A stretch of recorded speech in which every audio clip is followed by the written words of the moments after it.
individuals, so it's fine. You can just talk. Yeah. Well, we grew up in the suburbs of Atlanta, so we basically had the same accent. Yeah, exactly. I apologize for that. I grew up in Florida, and it's probably a little worse. with a Texas drawl to it, I guess you could say. That's funny. I'm glad you mentioned that because we might add that to the opening discussion of, what your anthology is. We've got my what? Do what? What's my what? Oh, he's using them fancy words. Oh, man. sorry. Thank you. Like, hey, we're racers here. We're not professors. Yeah, well, so that's what I was trying to tell somebody I was talking to today. They're like, asked me I had a podcast, and I'm like, yeah, well, we're nerds. I mean, like, we both got basically engineering degrees, but we grew up rednecks. So it's like we're somewhere in the middle. That's of all a dangerous mix. It sure is. There's a lot of fire and There's a lot fire of gasoline. and dynamite and guns. Oh, my God. Go into all that. Well, Bob, I'm gonna. That is scary. I'll run you down right quick. And first off, thank you so much for joining us. This is it's an honor to have you on, and it's going to be so much fun for us, and we hope it is for you too. I'm sure. What we do, we're live on YouTube right now, so some folks are joining in and hanging out with us. What we'll do is once I say we're recording now, is our intro music's going to play, and that might not play for you. So you might just hear silence for about 30, 60 seconds or something. Folks will be able to hear you if you're saying, hey, guys, what's going on? I can't hear you. But you might not be able to hear them. We'll be doing our intro stuff and everything, and then I'll intro you and bring you on and everything. From there, we just sort of go through. We kind of call it a conversation. We don't like to do necessarily interview style. As much as, we'll ask questions, we'll laugh with you, we'll follow up on stuff. If we get to it, we'll talk about the racing that happened. We have show notes, but they're pretty much a bunch of topics that we're like, maybe this would be fun to talk about. So that's really all we kind of go through. And our show notes are pretty light in terms of, it's not like 10 pages or nothing. It might be a page of just bullet points, but we've been doing it for 4 years or so, and so far so good. Yeah, we don't like to get too complicated with our show sheet, because if you go into a story that takes 20 minutes to tell that's awesome, we'll just wax some of the things in our show sheet. We don't care. Absolutely, yeah. Yeah, definitely long form. If you find yourself on a long story, just keep on keeping on, man. Yeah, we won't give you a time limit. Let's move on. Yeah. There won't be any time limit on a segment. We'll just we'll amend what our schedule is on the show sheet in order to incorporate what it is you want to talk about. Yep. So very good. With that, Bob, we're about ready to start recording. Are you good to go? Yes, sir. Good to go. All right. Well, we're going to disappear for about 30 to 60 seconds here, and we'll be back with you on the other side. So here we go. Recording now.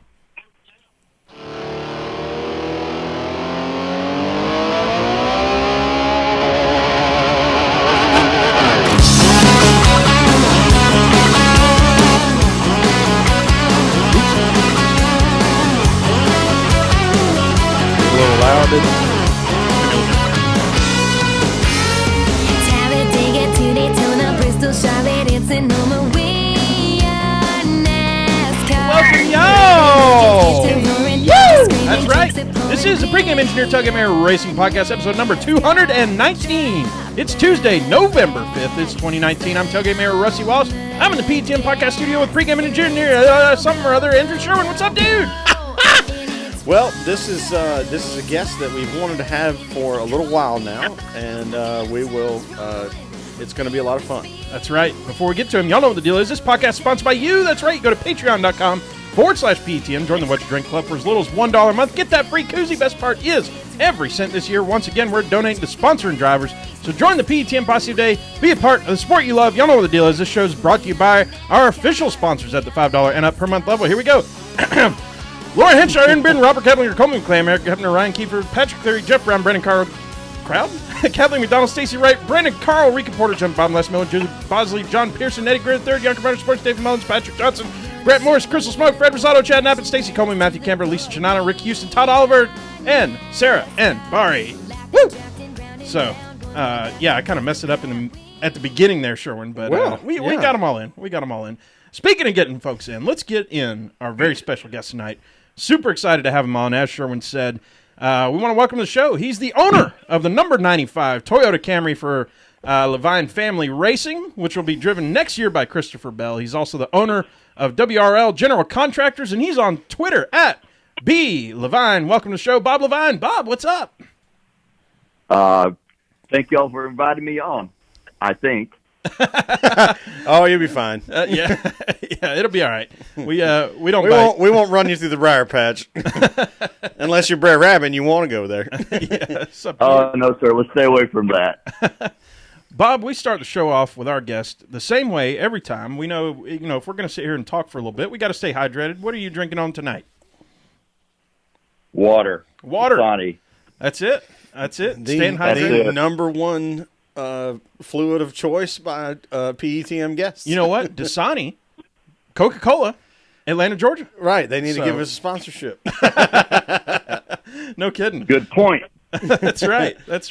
We'll be Let's sponsoring all work on that. the number 95 Dasani car. If they decide to jump on that with us. Sherwin, that would work. Sherwin, you bought us something here in celebration of our guest. Well, Bob, your team does a really good job of representing Texas, so I had to get a Texas, distilled beverage for us to have in the studio today. So I got Deep Eddy vodka. So we have that in the studio today. Well, that's pretty cool. Okay, here's the question for me then. Is it grapefruit, orange, cranberry? I know nothing about it, but I just heard about it. Well, so this is just the regular stuff, but see, I'm one of these weirdos that will use White Claw hard seltzer as my mixer. So I've got it with lime. There you go. Seltzer water that's hard seltzer water that people probably say as if you're it needs a any booze more hound. alcohol in it. Yeah, no kidding. Oh man. Well, Bob, we're super excited to have you on tonight, and thank you so much for joining us. Wanted to start it off this way. You probably get this question more than any other, but maybe it'll spark us a conversation here. In the midst of what I would call a very successful career of yours, you turned to car ownership back in 2011. How did you get into racing, and then what led you to the decision that, you know what, I'm gonna start me a team? Probably the short answer is stupidity. Then to expand a little more on that, in 2000, my wife, 99 or 2000, bought me a birthday present.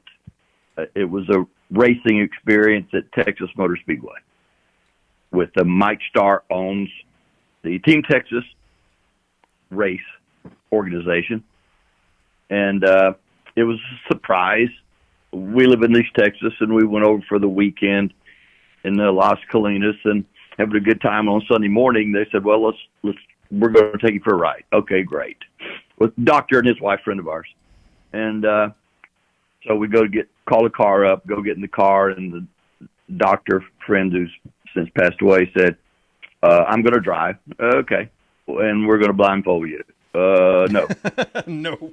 No. That's, I'm a control freak, and I want to know where I'm going. Right. So after seeing the pouting faces, and I'm going, holy cow. Okay. Blindfold me, get in the car. We drive for 20 minutes or so, and I'm trying to gauge the sun in my face as we're driving, which way we're going. I know the roads. Then all of a sudden, man, I ain't never been out here. My mind's going, I haven't got a clue. Bottom line, went through the tunnel, pulled into Texas Motor Speedway, stopped the car, got out, opened the door for me, and unblindfolded me. And they said my first question was, do I get to drive? And they said, yes. Well, Boom. That 10-lap school I went to, I've always liked fast cars. and go way back right out of college. Went to work for DuPont in South Carolina, and Sherry and I started going to the races up there in '68 or '69, and at Charlotte and Darlington and Rockingham, with Richard Petty, Cale Yarborough, the real roots of the sport. And I had not followed. Athletics was mine. I played football, basketball, baseball, went to college, played baseball. And so that was my life. I knew not a whole lot, nothing about racing really. But we just went because it was the entertainment. And we'd been college kids and poor for 4 years. And got married when I was a junior. So knew something about racing. So this was really fun. Well, got to know Mike. Started going out there every other weekend. There was 90 lap schools at that time. I'd spend the whole day out. And he got where in fact, he fixed the car up for me, had the restrictor off of it, and he turned me loose out there by myself. Woo! Wow. And I've got about 1,000 laps at Texas Motor Speedway. Wow. And at one time when McDowell was driving for me, I don't remember if it was the first year, second year, we were there and, standing, put my arm around him, looking around at the track from the infield. And I says, just keep this in mind, Michael. I probably got more laps on this track than you do, so be real careful. That's he fun. Stuff and broke out laughing. But I kind of got that bug, and I also met David Starr. Yep. Oh, David's running in the I truck was series. wondering. David. Yeah. So, Mike's his uncle. Gotcha. Yep. Gotcha. Cool. And so we actually, I think it was in 2009, we bought a condo at Turn 2 on the 7th floor at Texas Motor Speedway because my daughter really loved NASCAR. She worked for us, and she loved NASCAR. So she was my eyes and ears of what was going on at that time. We were working hard trying to make a living, and believe it was the year 2000 that she said, "Hey, Dad, rookie driver, really good guy, think he's going to do well." Okay, great. She went on to tell him that. I said, well, okay, what's his name? Jimmy Johnson. Well, oh, really? I said, okay, well, I'll watch him. Well, I would say JJ did pretty well. He did all right. Not bad. Not bad. And so, but anyway, got to know David. My wife and I liked him. We sponsored a couple of truck races, and he was drove back then it was a Nationwide, I believe, and they had the COT car, and we got a car for him to drive, and he wanted to be a Cup driver. And so I tried to help him do that, and had a whole lot of success with any owners who wanted to help him out in the garage. And we were driving back home from our place up at the lake in Possum Kingdom one Sunday, and it's just, hey, hon, I think I'll start a team for David. And it went, this was in October of 2010. Flew to North Carolina in November, talked to Roush and RCR and Doug Yates about getting engines, and ECR about getting engines, and decided on Ford. They told me, they would sell me chassis and, parts and pieces. And I walked out of there, did a second trip in December, walked out of there and said, walk into the car and think, okay, got this done. And all of a sudden it dawned on me, you need a crew chief. Yeah. I need some people. So I turned around, and Scott Bowen was the gentleman who still works for Roush. He was the gentleman I was dealing with, and I said, hey, Scott, do you know a crew chief? Yeah, he's one here, and he gave me his name, Wally Rogers, and I called Wally from my phone in the car, and he had worked and was working for RPM, and he probably thought I was the stupidest person in the world because said, hey, you want to go to work for a race team? Sure, who are you? Well, I haven't got a name yet. And I haven't got a shop yet. And we have no tools or trucks or anything. But in March, we're going to get a car to go race in April in Texas. Wow. And so he actually thought about it for 2 weeks. And I'd call him every once in a while and, ask him, hey, any questions or whatever. To cut it short, we actually came to work for me, found a little cubby hole that Rick Crawford was renting out in his building over with Alan Kowicki's original shop. Wow. A place to put we could put 2 cars in an office for Wally and some tools and parts. And we actually remember this is like yesterday, in 1st of March, we got David Reagan's backup car that they had ran Phoenix in. And we got it as our primary, and then before the end of the month, we got our backup car. And so during all that time, I was trying to figure out how to fill out forms for NASCAR because I was doing all the work. Wally was hiring people, just what we needed. I was going to rent a hauler, wound up buying one that a guy didn't pay for over at RPM, and I bought a hauler, and then all of a sudden, oh, crud, I need a tractor to pull this stupid thing with. Crew chief, how much more money is this thing going to get? I know it. I'm thinking, whoa, man. Got a tractor down at Jordan Truck Sales in Atlanta, became friends with Ronnie Jordan. He's helped us for all 9 years now, and had to figure out how to get DOT and registered where we could pull it to Texas. It was a mess. Sam Bass, I hired Sam. Sam and I worked every day on designs, and he did our original design of Texas and the logos that we still use today. Designed the original car and hauler, and in fact, we have a picture of all that in our condo at Texas Motor Speedway. And we actually, I helped design the suits and got them ordered and stuff I'd never done before. Fill out a form to enter. It's just, I knew nothing about racing, but David was going to have a ride. Yeah. And so we actually got the car to Texas in April. And it was, I don't know, there had to be close to 47, 48 cars in the field at that time. Mm-hmm. And obviously we had to race our way in. Yep. And so we couldn't test. So David had never been in a Cup car, and it was terrifying me walking in that garage first time with a hard card as a team owner, not knowing anything about what we were doing. But I told Wally before we left several weeks, I said, Wally, we may not go very fast, but we're going to look dang good going slow. We're going to look professional. We're going to act professional, and that's the way we're going to start because that's what I believe in.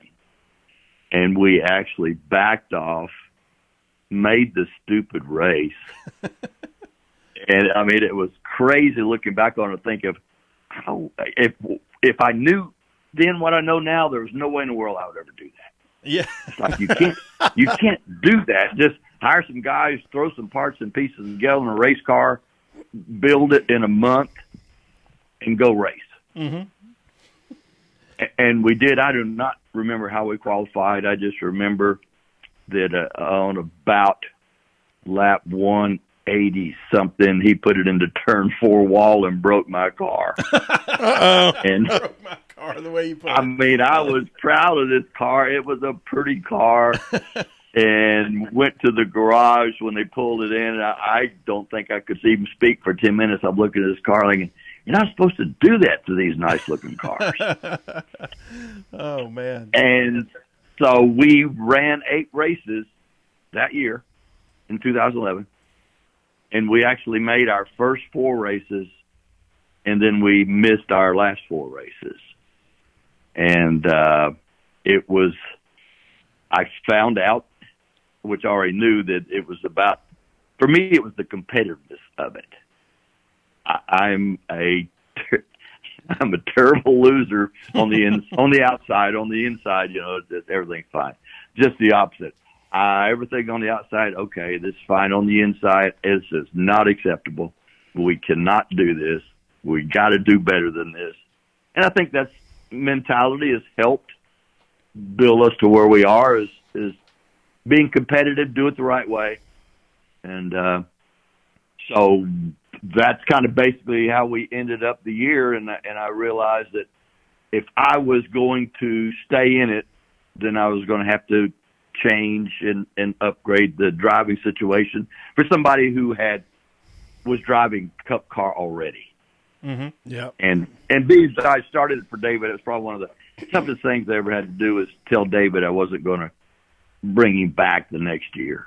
Yeah. Sure. And, so there's always a downside in it, but I fell in love with the competitiveness of it and the speed and what goes on, and I really love the operations of it, the parts and pieces of it, and so that's kind of how we got started.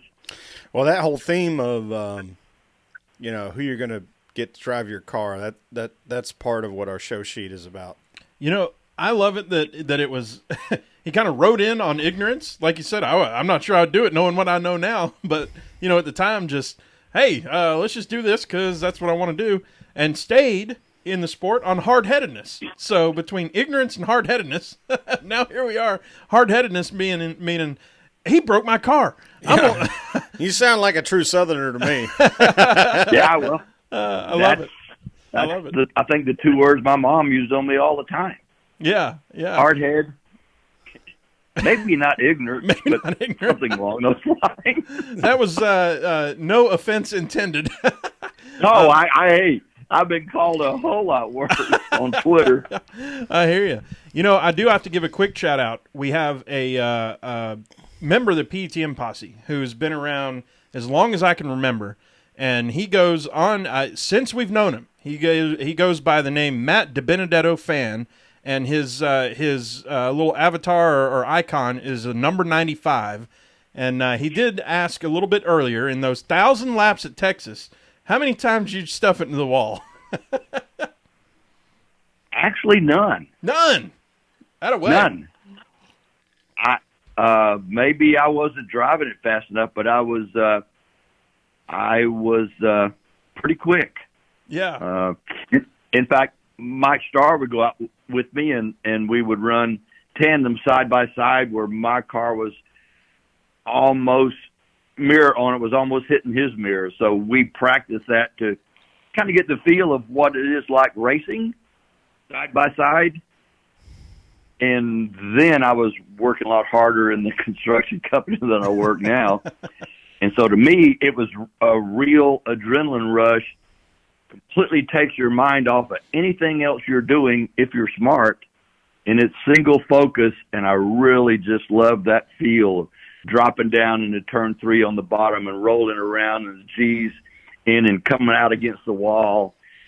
I can visualize it today like we were doing it yesterday. So fortunately, never scraped the wall. I think the worst thing I ever did was coming out of turn 4. I hit a bird. Oh my gosh, that was not pretty. On the windshield, of course. Oh man. Oh gosh, I bet that was pretty. Oh, it was not pretty. Yeah, he busted your car. Yeah, he broke your car, Mike. I'm sorry. I'm curious about this because we talked about before how you've had a successful construction business, still do, and now the racing team. What are some parallels there, or what's some of the stuff that you brought from your previous experience over into the racing team that might be unique among the racing teams that are out there?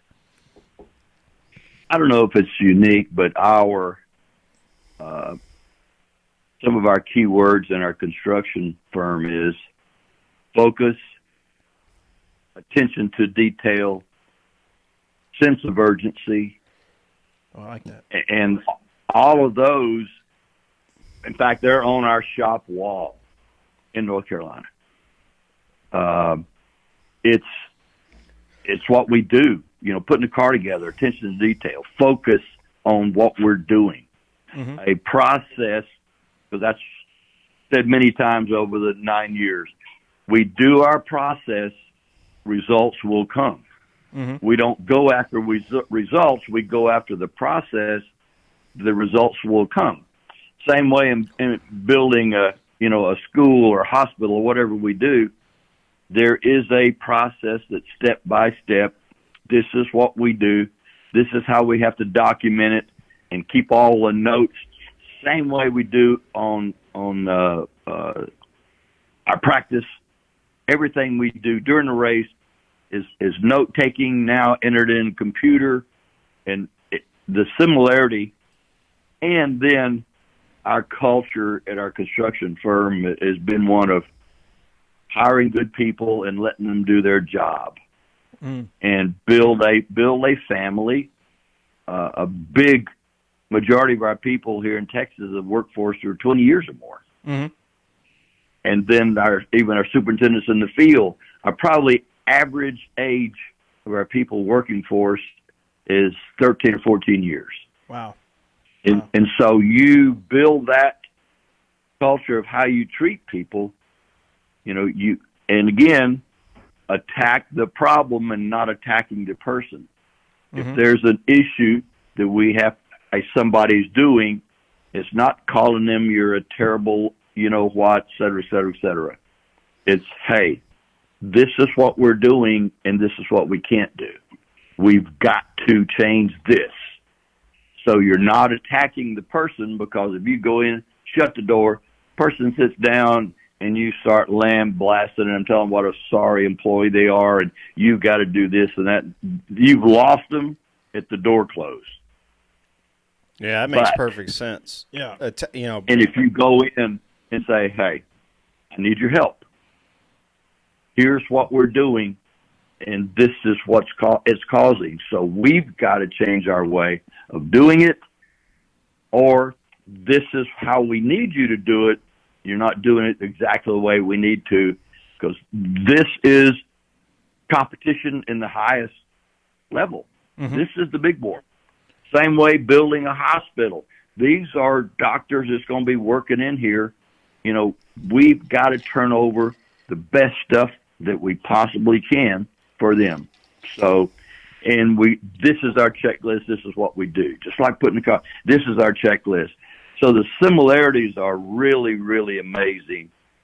And dealing with the people, I always say that the culture of an organization has to start at the top. Mm-hmm. I've been fortunate enough to have 2 years with Mr. Penske. And, there is a gentleman who's practiced that, what he preaches. He is just a true gentleman, the way he deals with his people. And you see what he's built. It started at the top, and that whole culture trickles down to the people. You're not going to push the culture up to the top, because your people are going to follow what you do if you're the true leader. People at Penske are that way. They're professional. They do their job. They win. And so that's what's been our similarities that we tried to take over. We've still got people working for us right now that are hired 9 years ago, back in the hole in the wall for our first car, putting it together. It's still working in assembly. Mm-hmm. And to me, that's pretty cool. Well, Bob, They've been there. I was going to say, I'm sold. Where do we send our resumes? No, that's awesome. We talked about the parallels there. What was the biggest shock, business-wise or otherwise, coming into NASCAR that you already talked about? Oh crud! I need a crew chief and I need a hauler. What was the biggest, maybe either business shock or other shock that you had coming in that was kind of unexpected? Well, full transparency, it happened. Things were kind of going along as I had anticipated, because we gradually worked up, 8 races, 12 races. Mm-hmm. And the defining that made us really, for lack of a better term, go all in. Yep. Was the implementation of the charter system. Yep. Because that forced us, because we could run the races we wanted to, and I could spend what I wanted to. All our people always worked full time, but we had just enough to go to the race with, handle what we needed there, and still be putting a car together at the shop and some things. So we were on they didn't get everything they wanted at the shop, but they got everything they needed. Mm-hmm. And so I liked watching over that. And so we monitored our spend. So the first 5 years was that way. And, we spent more money than I had anticipated. But the unfortunate thing, we had got our shop bought. After the fire, we bought the shop. We fixed it up in a really nice place. And then the charter is being talked about and moved in. And it was that was a shock because I hadn't spent any time on marketing or trying to get sponsorship. Right. So that wasn't what I did. I was not a marketing person. I couldn't sell, ice cream to Arabs. So it was really dang, what am I going to do? Yeah. And I had hired Jeremy Lang, our current president, in marketing the year before they went to the charter. So fortunately, I at least had somebody to lean on in that area. I saw it coming, but again, it kind of moved up the schedule because we'd planned on going a couple more years part-time to give us a base for marketing and selling. So that the charter is really, it cost us a lot of money. Mm-hmm. We had to go full-time, and I wasn't going to ride around in the back. I just wasn't going to, do those things. So we had to go all in, and I did. In fact, Matt DiLiberto, my partner, Matt owns 30% of LFR. He works for SL Green in New York, the largest real estate company in New York. And he was an avid fan, and we got to know him the year before we went full-time, and he'd come to a few races and really liked it. And he said, hey, if you ever want a partner, I'd really like to be involved. So with that juncture, Sharon and I talked and said, man, it's just, we just can't continue to take the money out of the construction firm that we've been taking out, mm-hmm. Entirely. And so help would be needed. Mm-hmm. So we did that with Matt, and it's been a great partnership. He's a great partner, and he comes and, we tell him what's going on, and he's the financial guy, so he knows what he's looking at. And so he's been through the bad with us in the hard times, but we have spent, way more because of the charter than I intended to. Then we had to buy a charter because first year, right. We leased one from Joe Falk, or did a partnership together with Joe Falk. And then the next year I bought Tommy Baldwin's charter. Mm-hmm. So that was the biggest impact. Yeah. Unexpected. Yeah. Unexpected, shocking thing. And that makes sense too. Usually me and Sherwin try to represent the PTM posse on this show, our group of folks that love to listen to us, and the feedback so far on YouTube is just phenomenal. So thank you everybody who's joining with us here. But I'm going to say that me and Sherwin started this show as two guys who were huge Kasey Kahne fans. Sherwin's wearing his Kasey Kahne number 9. Or is that the it's Chase? Okay, well, either way, it's number 9. It's still 9. yeah. It's still number 9. We need to put a 5 next to it. That's Yeah. all right. And I was searching for my number 95 hat, and I couldn't find it, which I didn't dig deep enough. I only had like 2 minutes to do it. But I'll say this, with Kasey Kahne, we've been fans since he started all the way up until retirement and everything. And so we're gonna talk about our fandom for a minute. Good. When we kind of want to hear the story of how the Kasey Kahne thing came about. How about that? You get a call either from Rick Hendrick or whoever it is that happens. How did that come about? And curious what the relationship was there, and obviously with him departing with the health issues and stuff. But kind of walk us through how that all started with you. Okay, it's really a Kasey, what would be this year? Kasey last year. So 3 years ago, Yep. Indianapolis. Kasey wins Indianapolis, Yep. right? Yep. Oh, we know. Right. Monday morning, what happened? Rick Hendrick calls you. No, he let him go.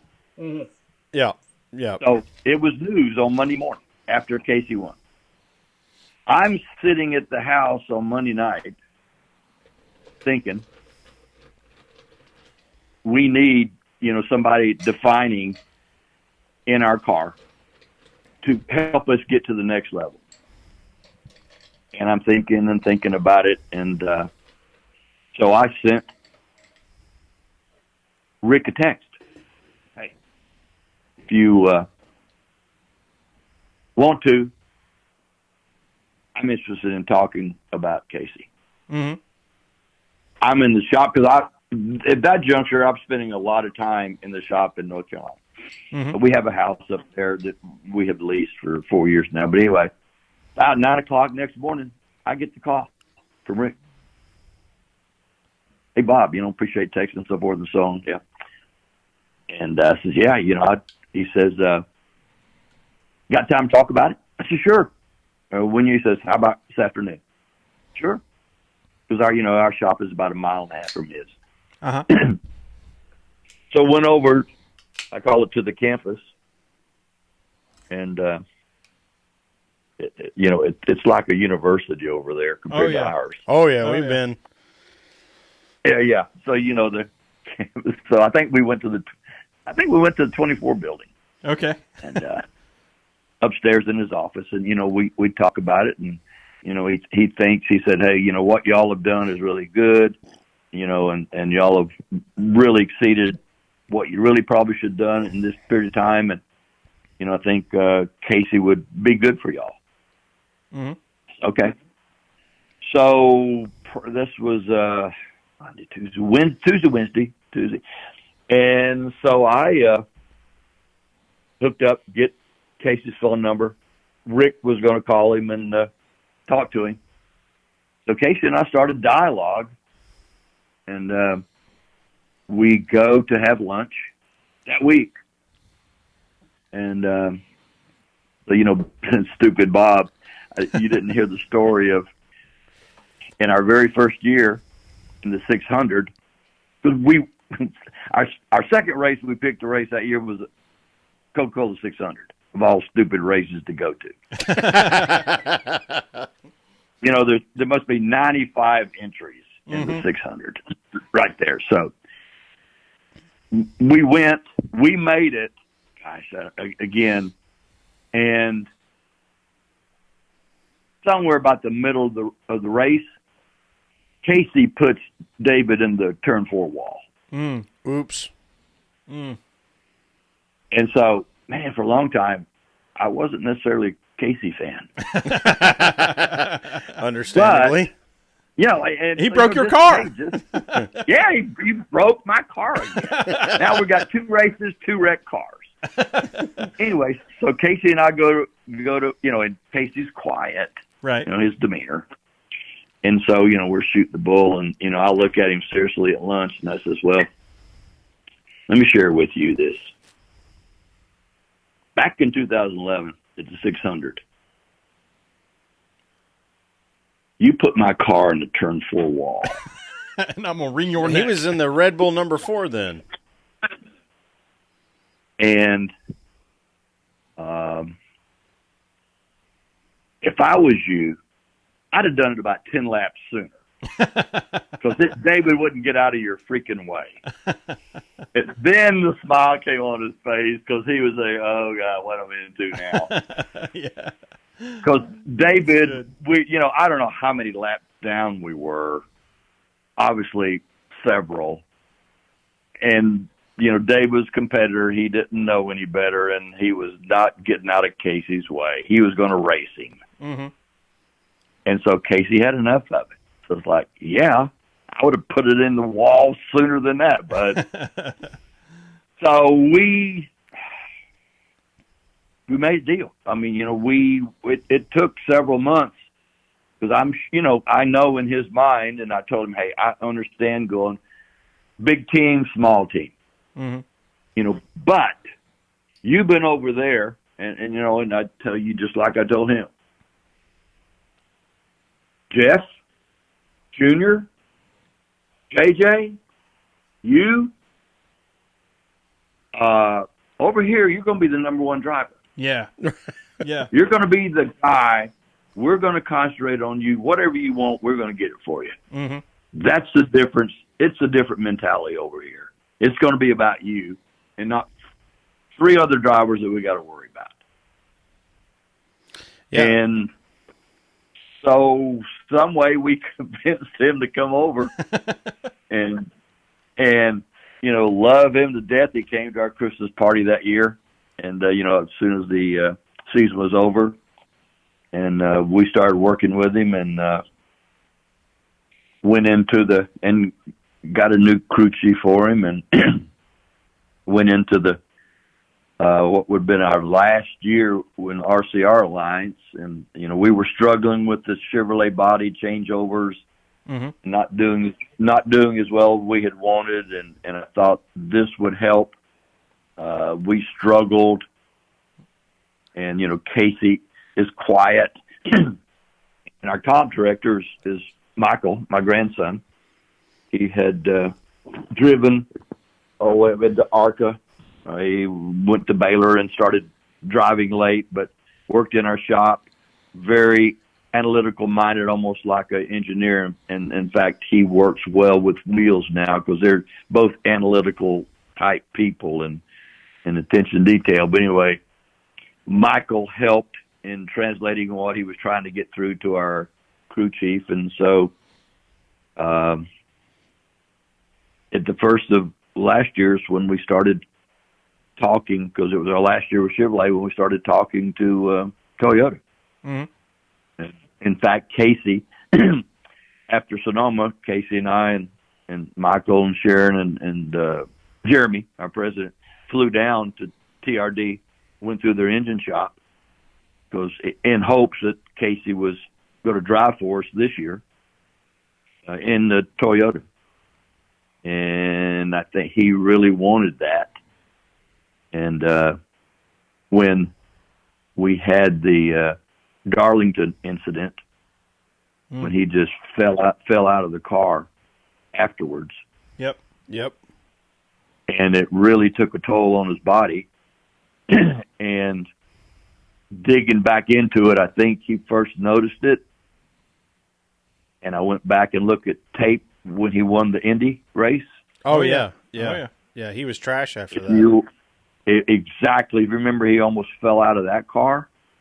And I talked to him about it, and he said, yeah, I started noticing it. And said, but, just figured, and it was, he was not recovering. His body wasn't, and I'm not going into the detail of it, but the heat was just taking its toll on his body and his organs. Because the Darlington incident was scarier than most people know. I believe that. How it affected his internal, those things that make us go, like your heart. Mm-hmm. And so after the 600 last year, which was the Roval, the second Charlotte race was the Roval. We tested him, and the doctor just said, man, it's just not, just recommend you not get in one of them hot cars again. Mm-hmm. And so we had already planned on a contract. In fact, I had a contract on him for a desk. And so that had all been worked out until that happened. But if it kind of go back, it was, he had in Bristol, he had announced his retirement. Yep. This was before this happened. So I think he knew and didn't want to say about the medical issue because he just all of a sudden, in fact, that's when I had the contract laying here on the desk for the next 2 years. And Jeremy called me and says, I got a call from Casey, and he's going to call you that he's going to retire. Mm-hmm. And then, I didn't know why, because I figured, well, we'll talk to him as the rest of the year goes on, and maybe we can talk him out of it. And but then when he had the issue, it was, or he felt it inside.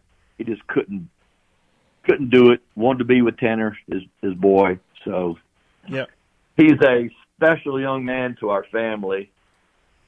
And I know after getting hurt the first of the year in a sprint car, that's hurt his driving because he really loves to do that. And so that's kind of the way he got over here.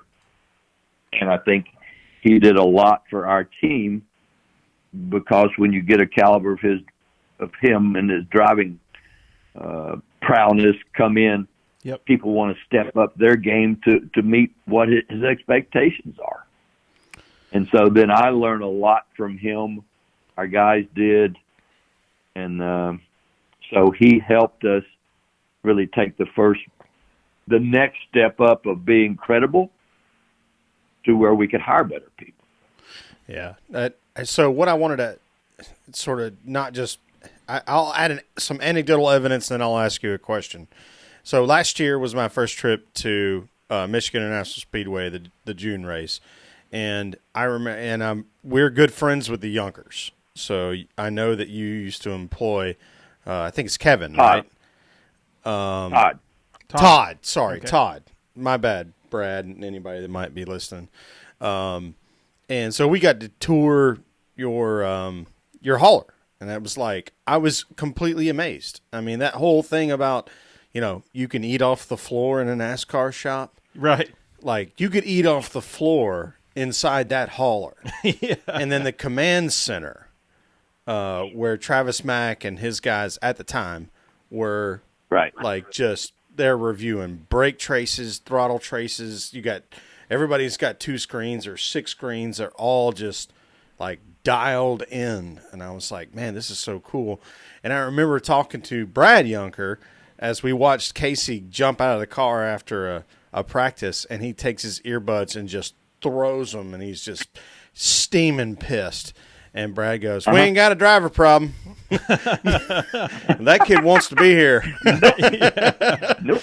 Yeah. No, that's fine.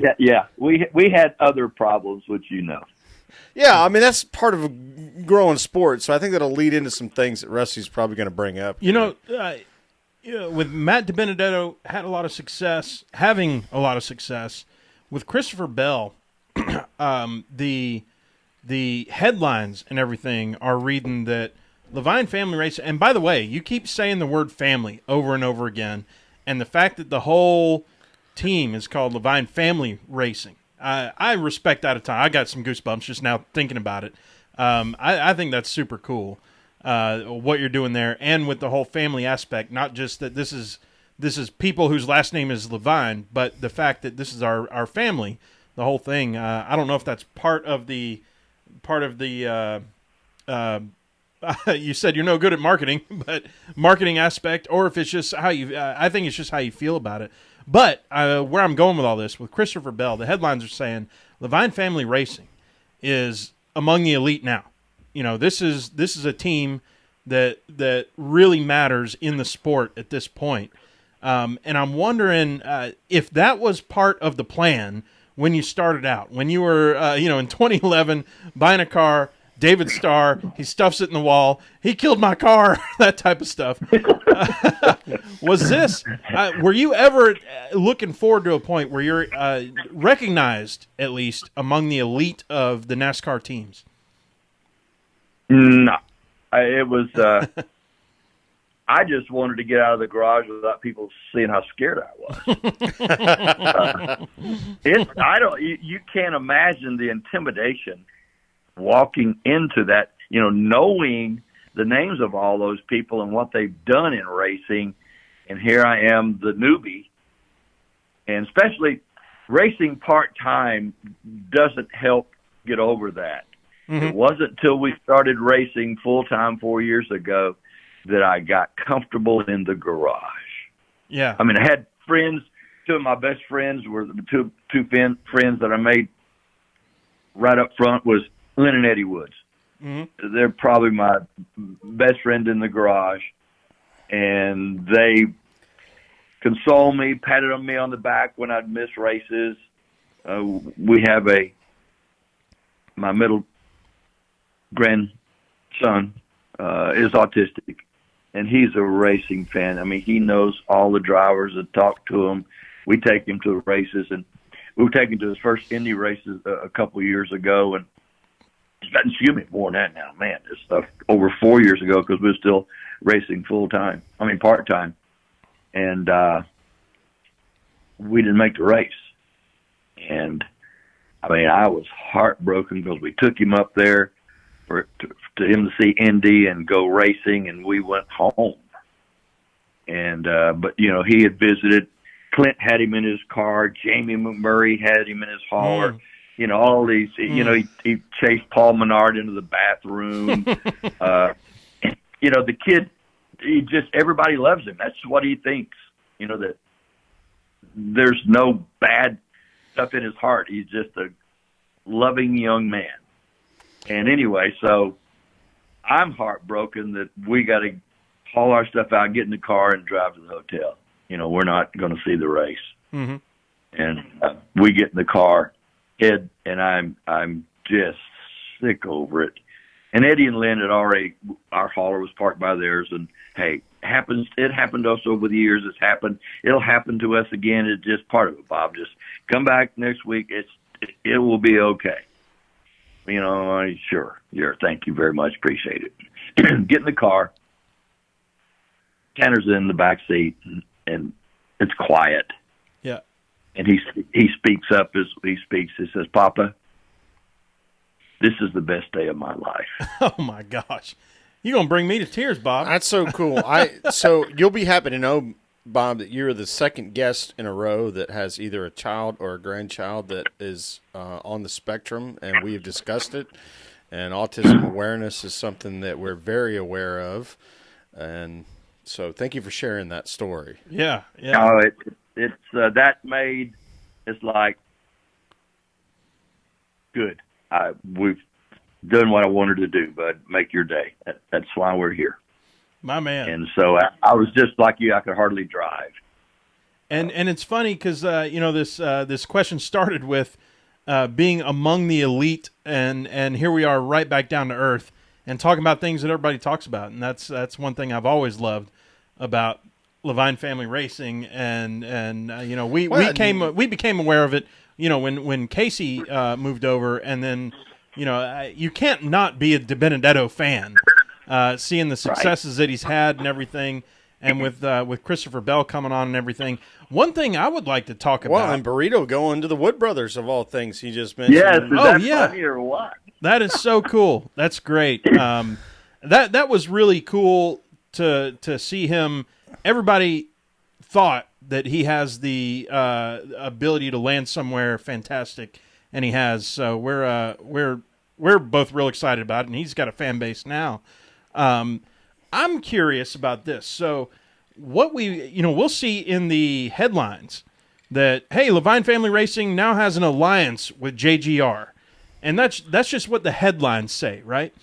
I'm curious what that means in behind the scenes. And you don't have to share any privileged details here, obviously, but we read the stuff that says here's what that means. But I'm curious from the horse's mouth, what does it mean when you have an alliance with JGR? Well, as you well know, they're the only other Toyota team. Well, there's so that. Yep. They're team number one. and so they make the chassis and put on the bodies and make a lot of the parts. And so when we first started talking to Toyota, TRD, they explained to us how it went. And it was we started talking to them last March. Mm-hmm. And it took all year to go through the vetting process because I would say, they just don't take anybody. And so we were vetted, and they say, we will visit and we will talk about a lot of things. Then when we get comfortable, then you'll go do the same thing to JGR because it's a two-prong. We have an agreement with JGR, we have an agreement with TRD, two separate. But all come together mutually to race well. So obviously we get our cars from JGR. So that's part of the deal in parts. And this year, we have a young man who was the engineer on the 20 car last year. He's our technical liaison that deals with Michael, our comp director, and Wheels on parts and pieces. They have their parts list, and now we have their parts list. It's just like their parts list. So there's a lot of meshing going on. Essentially, we're buying from them. And that's part of the alliance because that's where we get stuff. And everything goes back to them. So you guys got wheels. Go ahead. No, sorry, I didn't mean to interrupt you. You guys got wheels after he left Hamlin? Yeah. Yeah, and that was strictly we interviewed different people over there. And in fact, we interviewed Chris on the 11 car. Yeah. And he was one of our candidates. So they gave us a list of who they thought would help us. And there was nothing wrong with, in fact, Chris is a great crew chief. He's another, believe it or not, he's another Chad. Wow. Yeah, well, he said 20-something wins with Hamlin. I mean, yeah. Yeah. So, Wheels is, we just felt comfortable with Wheels, that he fit in. And, full disclosure, he wasn't particularly happy. Obviously, when they came off the 11 car. Yeah. But that was going to happen. That wasn't because of us. They made that available to us after they told him. Mm-hmm. Yeah. And so we have to, and so as you can imagine, he's a proud young man and a qualified young man.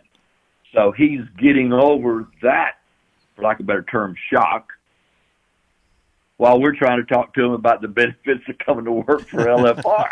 Well, he's a competitor, so he's going to be super motivated when he comes over to your shop, right? To say, once we get him out of that mindset of I've been kicked out, mm-hmm.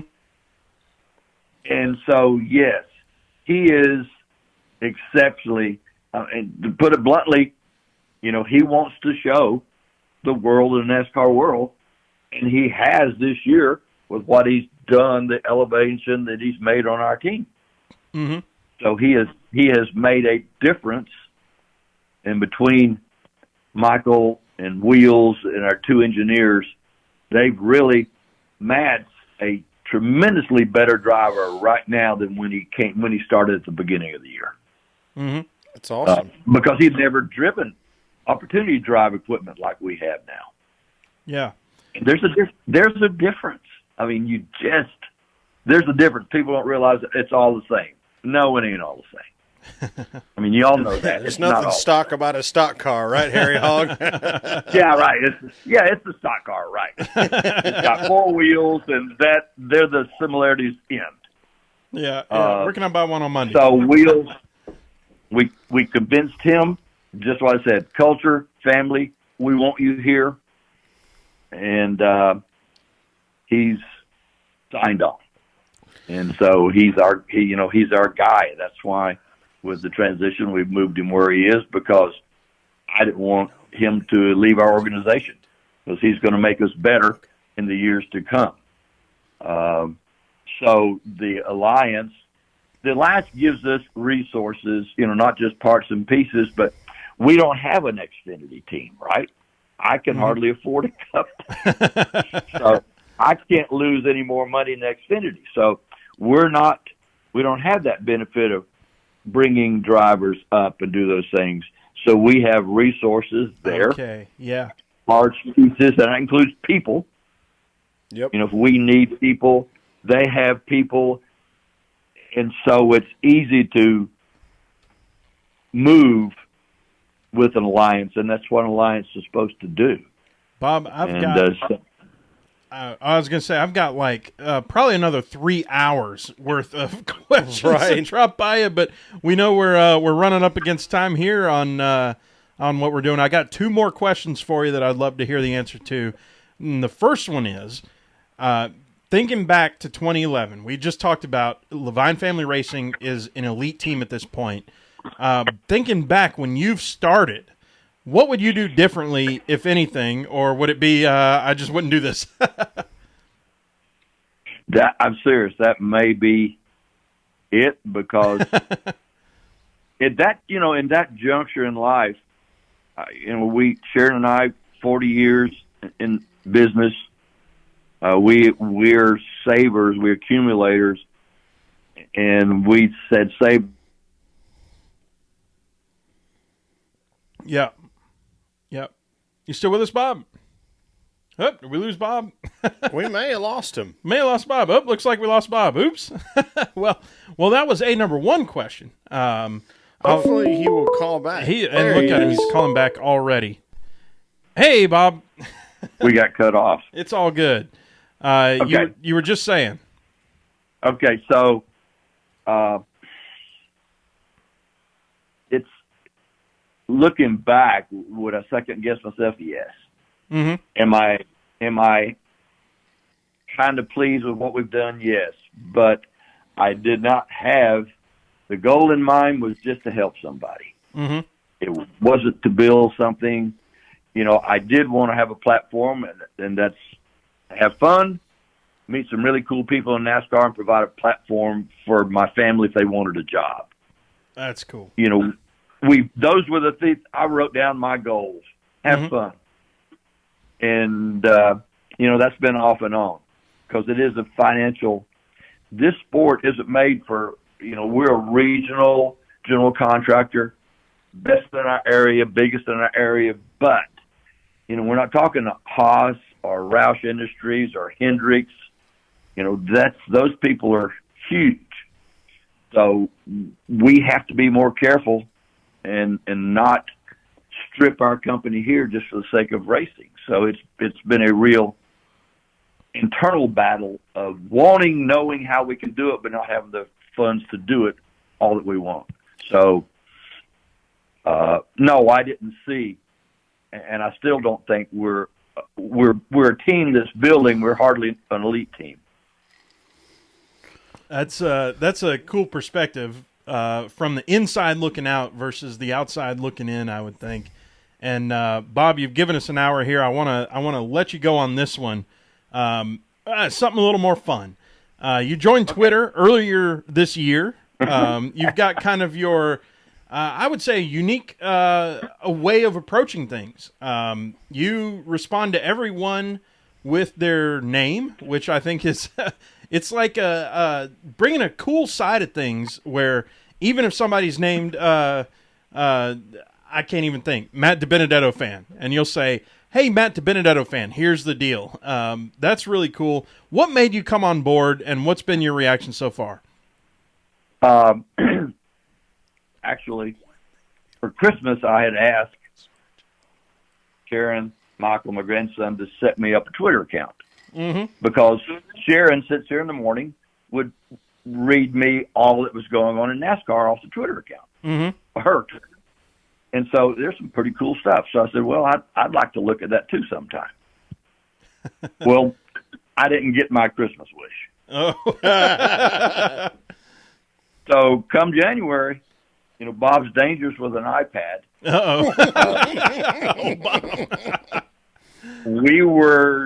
Sharon and I were up at our place in Oklahoma for her birthday in January. I just went on and figured out how to set up an account, put my name, and I don't know anything else except E. Levine, and here I go, and I have to learn how to maneuver through it and do things wrong and follow people I shouldn't because I don't know what they are or why they're doing it. And so, I mean, the first time I answered somebody or even retweeted somebody, I wasn't sure who was seeing it or what it was. So I did it just for family because I know my family was on it. And then the NASCAR news and anything else I could care less. And it just, like I started to say, grew into a monster. But I would answer, and most of it was replying. I wouldn't just tweet something because I didn't know how to do it. I didn't know how to post a tweet. So I just got a little more brave and screwed up. And then I had a couple friends that told me about DMing, and I wasn't sure what that was. That's where nobody sees it. And, oh, great. And they gave me clues like, Bob, I wouldn't like that if I was you. I went, oh, okay. I didn't know. I thought that was pretty cool, but, well, that's political. You may not want to do that. And this is this, and you may not want to do that. So I really had some good advisors that, believe it or not, I just met some this weekend at Texas Motor Speedway that I'd never met, but they run me down to the track, and I visited with them. Well, so it's funny you mentioned that. I got two quick things, and then we'll let you go. You met a friend of the podcast and somebody we've been to races with, Fred Rosado and his wife Kelly, I think, and Shannon Rowe. Do those names ring a bell to you at all? Yes. Yes. I visit with Shannon all the time. Okay. And she's been to the track. And after Daytona, I gave her a tour of the shop that week, I believe. Oh, that's so cool. Yes. In July. I remember seeing the pictures. Okay. Yeah, she's a great supporter of what we're doing and lovely person. The other thing is, I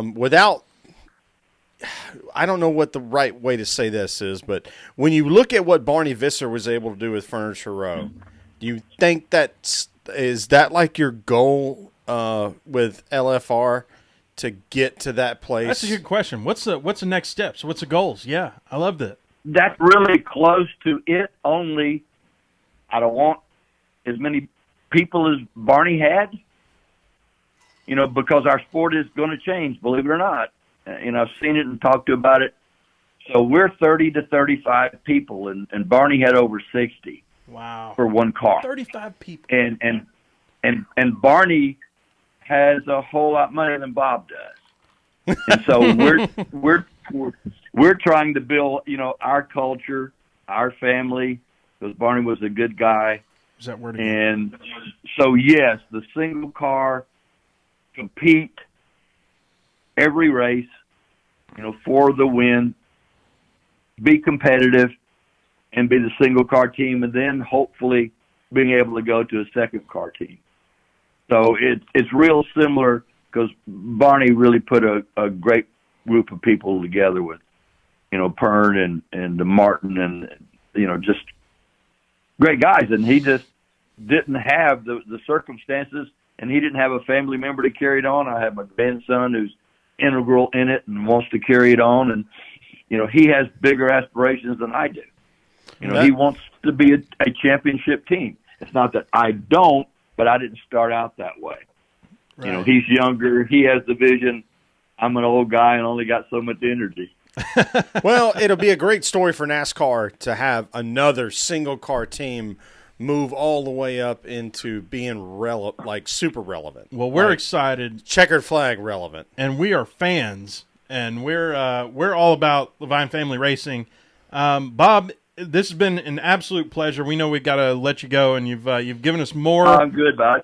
I just appreciate y'all being interested in talking. Oh man, it goes both ways, and way more on this side. So thank you so much for joining us, and we're looking forward. You know, I told you we've got 3 hours worth of questions here, and so we got to get you back on at some point. We got two more shows. Yeah, yeah, exactly right. Get you the PhD here on there. The fans are begging for you to come back. You just, whenever you want to, you just contact me. We'll work it in, and because I enjoyed visiting with y'all. Well, right. The off-season preview with Christopher Bell as a rookie Cup driver sometime in January. How's that sound? Look out. Absolutely. All right. Absolutely. Bob, I talked to him yesterday, and he's pretty pumped. Awesome. That's fantastic. Bob, we love you to death. We're rooting hard for the number 95. Can't wait to see what's coming up. Thank you so much for joining us, and we'll talk to you soon. Hey, thanks y'all for asking me, and y'all have a great evening. Take care, Same Bob. to you, buddy. Thanks a lot. See ya. Okay. Good night. Bye-bye. Good night. Y'all, Bob Levine. How about that? Holy bejesus. I don't know, I need to leave the room and be like, and run around or something. We thought Hermie was good. Hermie was good. Hermie was fantastic. That's two in a row. NASCAR industry people that are just fantastic. Dude, let's run down a couple things because we got to talk about a few things. Well, we have to make picks. We have to make picks. How about this one, though? Roger Penske decides to buy Indianapolis Motor Speedway, and he says, you know what? While I'm here, I'm just going to buy IndyCar. I'm going to buy not like a car, the IndyCar. And I think he bought the whole property. The whole series. Everything. Like, not just the series, but not just the racetrack, but the golf course, everything. Right. Yeah, the golf course. And it's not like he's worth $11 billion. Now he's worth some billion, but that was interesting to me that somebody of his stature right now could even afford IndyCar. Well, you know what the crazy thing is evidently what he got the Speedway for was less than what the bid is for the Phoenix Wild's new 17,000 person hockey stadium. That's crazy. Like what? We could have put the PTM money this year toward buying IndyCar, evidently. No. Yeah. That's it's wild. Evidently they were ready to dump, and he was like, "I'll buy." That's cool. So doubleheader? ? Hey, he owns a thing now. Why not move IndyCar to NASCAR weekend or it's one of the only independent tracks, so they'll have to figure out how they do it. What I would say is, why don't we consider I don't like the idea of going to COTA in Austin, the Circuit of the Americas. Mm-hmm. What about the Indy road course? Austin's pretty sweet, though. Austin is pretty sweet. It's got a lot of terrain. Austin is a sweet town. Right. No doubt about that. I won't argue that any day. Mm-hmm. But I'll argue that the same way I'll argue let's somehow figure out a way to get ourselves to Nashville Fairgrounds. Yeah. Just to get back to NASCAR rootage. But yeah, I just always heard that COTA was just not wide enough. But I think they said that about Watkins Glen 20 years ago. That man, this is not wide enough for stock cars. And it's not that you need the whole track produces a great race. Though. And it's not that you need the whole track wide. Give a couple wide points here and there. Expand this out. Well, put down about 3 or 100 square feet of concrete in this one area, and now you've got yourself a race. Well, I think the issue was when people were using that language, which is not it's not been used a lot lately, but the language is about how fast a Formula One car can slow down and how not fast a stock car can slow down. So the whole braking zone thing and passing. Yep. I've gotten over that now. Yeah. I love it. I love road courses. Dude, the Roval is the coolest thing that's happened in NASCAR in 20 years. We got to talk about it for a minute. Harvick wins at Texas. Dude, it seemed that the cars were tougher to handle I mean, Brad Keselowski was one who always talks about, I want a difficult track. And what did he do? He freaking, single car spun out. Well, Chase stuffed it in the fence on lap 10. Right. So what was that PJ1 to come in? I mean, the PJ1 needs heat to activate. Yeah. And that's what they struggled with. And they were, Hamlin did too. Hamlin lost it off 4 and destroyed his car. I think he ended up coming back to a pretty decent finish, all things considered, even though he tore a third of the splitter off the car, which I don't know. But the thing that bothered me the most was, because I was watching Clint's in-car and listening to his radio, is they didn't lift for 50 laps. Yeah. Yeah. And it just didn't lift. Didn't have to. Right. Like, these cars, I am so with all the drivers that say more horsepower than we can control. Right. Well, dude, it is time to gas it up. There it is. Speaking of, it's time for me to make another drink. Have you won? Playoffs. Round number 3, Martinsville, Texas. Phoenix. Current is Truex, Harvick, Kyle, and Joey. When we talk to CJ, we talk to you, we talk to me, obviously. We're all at 2 drivers in and 2 drivers out. So we are, we're even keeled. We'll see what happens in the. And the thing is, nobody's like guaranteed, right? Except Truex. He's the only one guaranteed. And Harvick. Oh now. yeah. Sorry, that's right. Truex and Harvick are in. Here's the thing. CJ had Harvick. Me and you both had both. No, you had Truex and Harvick, so good on you. I had Truex, so there's that. Going to Phoenix, cutoff race for all 3 series. Looking forward to it. Sherwin, last week you had Blaney, who finished 8th. I had Chase, who finished 32nd, just behind Ross Chastain. And Hermie had Hamlin, who finished 28th. So it's time to make some picks, Sherwin. Oh, I thought he did better than 28. Wow. So it was. I poor. Overspoke just a few minutes ago. It was poor. It's no make it, take it. It's time for Phoenix. What's going to happen? Sherwin, look out. I'm taking Truex again for another big win, just to spoil the rest of the field. Make something happen. Who you got? That means if he wins, that means 2 guys will point in. Exactly. Which will make things interesting. That's what I'm thinking. Well, I'm wearing the hat. Oh, man. Chase runs pretty well at Phoenix. He sure does. And it's his last chance to get in. I love it. He's 78 points out. This is his Hail Mary. Y'all, it's time to close this thing out. Y'all know what the deal is. You can follow us, ptmpodcast.com, at PTMPodcast on the Twitter handle. We want to thank Bob Levine for being on tonight. That was an absolute pleasure to have him hanging out with us. As always, I'm Tailgate Mayor Rusty Wallace at Tailgate Mayor. And I'm at Pregame Engineer on Twitter as a personal handle, and at Andrew Sherwin on the IG. But we also have a YouTube channel, PTM Racing Podcast over there. So go subscribe to that thing and have some fun and join us live. That's right. We will talk to y'all next week.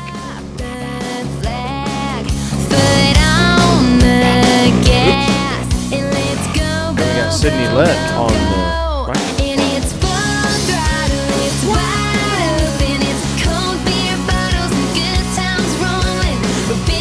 We ain't got but 2 races left, man. Right?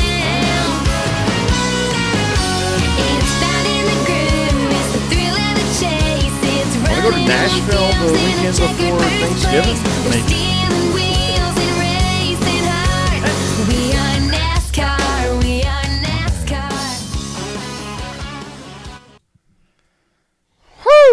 Whoa. I got to pee so bad I can't even stand it. I'll be back. All right. Well, we appreciate all y'all for sticking around on the YouTube. Obviously, it looks like I put a beer bottle right in the way of my view, but I'm ugly, so there's no reason not to do that. How about that, man? How cool of a guest was Bob? Wasn't that neat?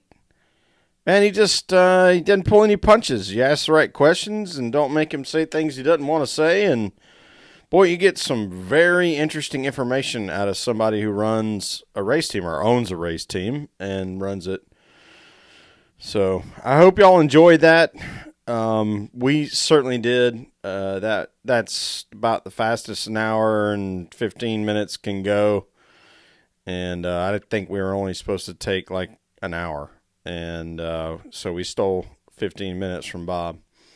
And very generous human being. Obviously cares tremendously about NASCAR racing and being in Cup. And looking really forward to seeing what Christopher Bell can do in his car with some help from JGR chassis and body hanging. It's going to be neat.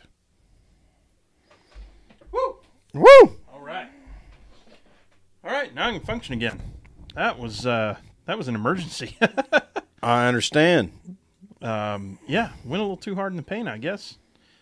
Oh, no, that'll let's happen. see. We'll save this thing down. PTM number 219. So I got a podcast you might want to listen to that I listened to today because I have tons of free time on my hands right now. And I know you don't, but John Goodman was on Mark Maron's podcast. Oh, wow. It was fantastic. And John Goodman still got it. Like he's sharp. Yeah. And I didn't realize that he had a booze problem. I didn't either. Which a lot of those guys end up doing. You know, it's just the life or whatever. But, and he has no issues with Roseanne. Like, he's like, he almost, you can hear in his voice that, like, he laments that Roseanne got booted. Oh, yeah, for the whole what have you. what have you. Right. I mean, and, you know, we could, anybody that wants to talk intelligently about it would do it in person. We won't do it here on the radio. But, yeah, like, you know, he has nothing but nice things to say about her. And Joel and Ethel Cohen, or Ethan, I should say, Cohen, like, they didn't talk about Lebowski a whole lot. They actually talked about the earlier stuff that I didn't even realize he was in. Oh, yeah? Yeah. But it was neat. It was, you know, his podcasts are only like, you fast forward through like his intro, which is about 20 minutes long. His podcast is only like an hour. And then if you got it on 1.5X, you know, you're talking about 40 minutes. Mm-hmm. Not a big commitment. But yeah, John's, he's so smart. Like, you just don't, you know, until you hear him talk long form, you don't realize how smart he is. Well, yeah, and those are the few things that I've watched with him, are lately at least, are long form things. And I mean, he's so sharp and on the ball and talking about stuff. And I guess, you know, me and you being big Lebowski fans, like with Jeff Bridges on there, Yeah. he brings a whole different thing, and it's a little bit like, okay, this is kind of weird. And then they go over to John, and it's like, oh, I got this thing to talk about, and it's he's so sharp about stuff. I don't know what to say other than, well, and I don't even know, and I couldn't tell even from the podcast how much of that the two of them improv'd and how much they memorized, because it feels a lot like there was a lot of improv that took place in that in that movie. well, with them just kind of Just nailing each in other the one way or another. moment, and yeah. Yeah. Y'all, Well, it wasn't a literal reference. So let's talk about Bob Levine for a minute, though. How about that dude is awesome. Yeah, it Man, is. I hope he will come back because we got a lot more to talk about. Yeah. Yeah. And you know, y'all, they're still listening. We still got 13 people on the YouTube. That's awesome. One of the things we pride ourselves on is we haven't had one guest yet who has refused to come on a second time. That's true. And that we take a lot of pride in that. And we missed it on the YouTube, but next week, as a preview to the championship weekend, we will be having the Orange Cone. Was it Orange Cone or NASCAR Chasm? I couldn't remember who. Orange Cone. Orange Cone. Yep. Sweet. So that's our guest next week. We'll be going on Tuesday again, as far as I'm aware. I don't think you haven't mentioned anything about your travel schedule. And Tuesday? Yep. I can fit in Tuesday. We'll be all right. All right. So we'll have the Orange Cone, and then post-championship weekend, I'm still working on. NASCAR Chasm? That's in the wheelhouse. That's funny. That's somebody I would probably ask to do that show. Yeah. Yeah. Y'all, this has been awesome. I hope you've enjoyed it as much as we have. Bob Levine is, I mean, just as I would love to shake that guy's hand. He's you know what it is? Just big old handshake. He's like an insider-outsider. You know what I mean? He's an insider into the sport, but he kind of has that outside perspective of, what in the hell am I doing? Or, I don't know what I'm doing here. The fact that somebody of his stature in the business world is intimidated when he walks into the garage, or was at some point at least, is fascinating to me. Well, he reminds me of, and this is no belittlement to him in any way, shape, or form. He reminds me of, like, redneck money. Right? Yep. Like, we've talked just super nice, got a lot of money, and is really good at running his business. And the reason why he has money is not an accident.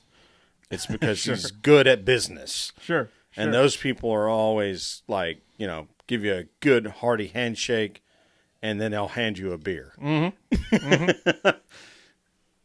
So, y'all, with that, it's about time to shut this thing down. We've had an awesome time hanging out with y'all. Hope it's been the same, and we'll catch y'all next week for sure. Peace out. Peace out, y'all.